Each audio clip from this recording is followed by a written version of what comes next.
Hi friends, welcome to my channel. ఈరోజైతే నేను మా మమ్మీ వాళ్ళ ఇంటికి వచ్చాను. ఎందుకంటే వాళ్ళకి గవర్నమెంట్ డబల్ బెడ్రూమ్స్ వచ్చాయి. సో అక్కడ చిన్న గృహప్రవేశం లాగా చేసుకున్నారు.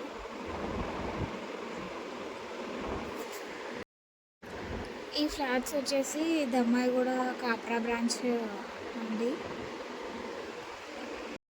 కథపీట అయితే రెడీ అయిపోయిందండి, చూడండి. తర్వాత కార్యక్రమం బియ్యం పోసుకోవడం జరుగుతుంది. ఇది మన తెలంగాణ తెలుగు ట్రెడిషనే, మీ అందరికీ తెలిసిందే కదా.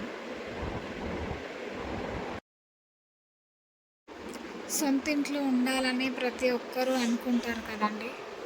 కానీ మన గవర్నమెంట్ ఇలా డబల్ బెడ్రూమ్స్ ఇవ్వడం వల్ల చాలామంది కోరికలు నెరవేరుతున్నాయి. అందుకే థ్యాంక్ యూ. ఇప్పటికీ మా మమ్మీ వాళ్ళ కళ సొంత ఇంట్లో ఉండాలి అన్న కళ నెరవేరింది. అందుకు నేను చాలా హ్యాపీగా ఫీల్ అవుతున్నాను. మీకు కూడా ఒకవేళ డబుల్ బెడ్రూమ్ వచ్చి ఉంటే కామెంట్ చేయండి. దానికంటే ముందు మా ఛానల్ని ఫాలో చేయండి. బాయ్.